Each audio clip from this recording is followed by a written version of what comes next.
अस्सलाम वालेकुम। मेरा नाम डॉक्टर मोहसिन अता है। मैं consultant plastic and cosmetic surgeon हूँ। प्लास्टिक सर्जरी में एजिंग को प्रिवेंट करने के लिए बहुत सारे प्रोसीजर्स हैं, जिनमें से कुछ सर्जिकल हैं और नॉन सर्जिकल हैं। इनमें से जो बहुत ज़्यादा फेमस है वो सर्जिकल फेस लिफ्ट है और non surgical face lift. Non surgical face lift को हम थ्रेड लिफ्ट भी कहते हैं। थ्रेड लिफ्ट एक least invasive non surgical technique है, जिसके ज़रिए हमारे फेस पे जो एजिंग के साइन होते हैं, जिसमें सैगीनेस हो जाती है स्किन की, नेज़ोलेबियल फोल्ड डीप हो जाते हैं, मेरियोनेट लाइन डीप हो जाती हैं और इसको एक थ्रेड के ज़रिए ऊपर लिफ्ट किया जाता है। तो थ्रेड लिफ्ट, थ्रेड मीन्स धागा, एक धागा होता है जिसके ऊपर कॉर्न्स होते हैं या उसके जिसे हम कांटे कहते हैं। तो वो एक प्लेन के अंदर उसमें हम स्किन और जो सबक्यूटेनियस टिश्यू होता है उसको, उस थ्रेड्स को उससे इंगेज करते हैं और उसके बाद जो है ना स्किन को ये लिफ्ट करता है ऊपर की तरफ। तो जो भी चेंजेस होती हैं, सैगीनेस होती है या जो ग्रेविटी की वजह से स्किन का इफेक्ट होता है, लटक रही होती है, वो ऊपर चली जाती है और एक यूथफुल और ग्लोइंग अपीयरेंस आती है। तो इसमें हम कौन सा थ्रेड्स यूज करते हैं और उसका क्या मैकेनिज्म ऑफ एक्शन है। तो इसमें डिफरेंट टेक्निक्स हैं और डिफरेंट थ्रेड्स हैं। आजकल जो इन है तो उसमें पीडीओ थ्रेड, पीएलएलए थ्रेड्स आए हैं, फिर पीसीएल थ्रेड आए हैं, एप्टॉस थ्रेड्स हैं, बहुत उसमें बहुत सारी उसकी वैरायटीज हैं और डिफरेंट टेक्निक्स हैं। अब इनका फंक्शंस क्या होता है। एक तो ये है कि ये स्किन को लिफ्ट करते हैं ऊपर की तरफ और एक फिक्स पॉइंट पे हम उसको इंसर्ट कर देते हैं। सेकेंडली, ये कोलेजन और जो ग्रोथ फैक्टर होता है उसकी प्रोडक्शन को इंक्रीज करते हैं, जिसकी वजह से एक अच्छी यंग और एस्थेटिकली प्लेजेंट लुक आती है। Who is the ideal candidate for the thread lift. वो पेशेंट जो सर्जिकल प्रोसीजर को अवॉइड करते हैं, तो वो उसके कैंडिडेट हैं नॉन सर्जिकल फेस लिफ्ट के, जिसे हम थ्रेड लिफ्ट कहते हैं।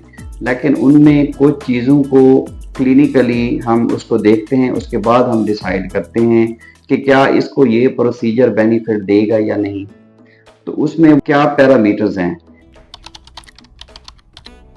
एक तो ये है कि अगर किसी शख्स का फेस बहुत ज़्यादा हैवी है तो उसके ऊपर ग्रेविटी का इफेक्ट ज़्यादा होता है और वो सैगीनेस है लोअर फेस की, तो उसमें ये प्रोसीजर सक्सेसफुल नहीं होता। दूसरा, एक पेशेंट आता है जिसने वेट लॉस किया हुआ है, उसकी स्किन हैंग कर रही है, तो उसका इतना हैवी फेस नहीं है, उसके लिए ये आइडियल है। सेकंड जो पैरामीटर है वो है कि एजिंग के जो साइन है वो अगर माइल्ड टू मॉडरेट हैं, वो थ्रेड लिफ्ट के जरिए हम उसको कम्बेट कर सकते हैं, और अगर बहुत ज़्यादा सीवियर हैं फिर हमें अल्टीमेटली सर्जरी की तरफ जाना पड़ता है। थर्डली ये है कि ये एक लंच टाइम प्रोसीजर है और ऑफिस बेस्ड प्रोसीजर है, जिसको मोस्ट ऑफ द क्लाइंट्स उस वक्त कराते हैं अगर कोई फंक्शंस या कोई उनकी पार्टीज आ रही है, तो वो 1 से 1.5 महीना पहले प्लान करते हैं और ये प्रोसीजर करा लेते हैं। तो ये वो कैंडिडेट्स हैं जो थ्रेड लिफ्ट करवा सकते हैं।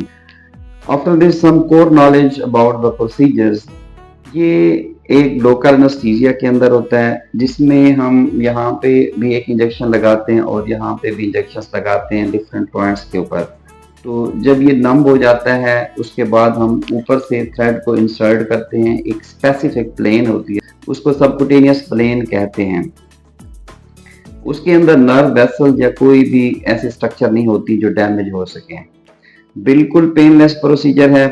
तो वो थ्रेड को हम फॉलो करते हैं ऊपर से नीचे की तरफ, एक सर्टेन पॉइंट्स तक ले जाते हैं, उसके बाद उसको हम वापस नीडल्स जो होती है उसको बाहर निकाल लेते हैं, तो थ्रेड्स अंदर रह जाते हैं। उसके डिफरेंट जगह पे छोटे एक कांटे टाइप बने होते हैं जो स्किन और डीपर टिश्यू को अपर में फिक्स कर देते हैं, और जब हम इसको ऊपर की तरफ खींचते हैं तो ये एक सर्टेन पॉइंट पे फिक्स होती है और ये सारी स्किन और ये सैगीनेस का प्रोसेस खत्म हो जाता है और ये एक रीड्रैपिंग हो जाती है अगेन, मतलब कि स्किन लिफ्ट हो जाती है। उसके बाद पेशेंट आराम से अपनी गाड़ी में बैठ के घर जा सकता है। तो कोई लंबा प्रोसीजर नहीं होता ये। What are the expected results of this procedure? Most patients का ये questions होता है, क्या इसका रिजल्ट उसी टाइम आ जाता है। इसमें ये जो प्रोसीजर है ये एक तो बिल्कुल स्कारलेस प्रोसीजर है और इसमें there is no down times। जब भी हम थ्रेड के जरिए उसको लिफ्ट करते हैं तो 30% तक रिजल्ट उसी वक्त आ जाता है, क्योंकि इसमें बाद में कोलेजन की प्रोडक्शन होती है। तो एटलीस्ट 3 मंथ लगते हैं इसके एक्सपेक्टेड और आइडियल रिजल्ट आने के लिए। पहले क्वेश्चन का तो ये जवाब हो गया। दूसरा क्वेश्चन होता है कि कितना अरसा इसका इफेक्ट रहता है। तो इसका जो इफेक्ट है that is depend on the techniques, depend upon the type of suture which we use normally. तो 6 मंथ्स भी इसका इफेक्ट रहता है, और आजकल जो रिसेंटली जो है ना लेटेस्ट सूचर्स आए हुए हैं उनका रिजल्ट तकरीबन 1.5 to 2 years तक भी रहता है। उसके बाद पेशेंट्स को ये प्रोसीजर दोबारा रिपीट कराना पड़ सकता है। तो what are the complications of this procedures. तो नॉर्मली हम ये कहते हैं कि right procedures for the right patient by the right doctors. अगर एक पेशेंट को आपने प्रॉपर पैरामीटर्स के अकॉर्डिंगली उसको सिलेक्ट किया है कि this procedure is best for this patient, और उसको एक क्वालिफाइड सर्टिफाइड प्लास्टिक सर्जन जो उस चीज का एक्सपर्ट है वो कर रहा है, तो ये इसके कोई किसी किस्म के कोई साइड इफेक्ट नहीं है। तो माइल्ड ब्रूजिंग, ब्लैप्स या स्वेलिंग्स हल्की फुल्की हो जाती है प्रोसीजर्स के बाद, जो कि depend on the severity 2 to 3 hours के अंदर भी हील हो जाती हैं। कुछ अगर ज़्यादा होती है तो 3 to 4 डेज तक हैं उसमें वो बिल्कुल ठीक हो जाते हैं। तो अगर आप किसी इनएक्सपर्ट हैंड्स में या प्रॉपर टेक्निक सिलेक्शन में या थ्रेड्स की ऐसा चूज करते हैं, सम टाइम ये होता है कि इनएक्सपर्ट हैंड्स में थ्रेड्स की विजिबिलिटी होती है, किसी एक जगह पे स्किन की पकड़िंग हो सकती है, और कोई स्पेशल किस्म के कोई और जो है ना नॉन सिग्निफिकेंट से माइल्ड प्रॉब्लम हो सकते हैं फेस के लिए।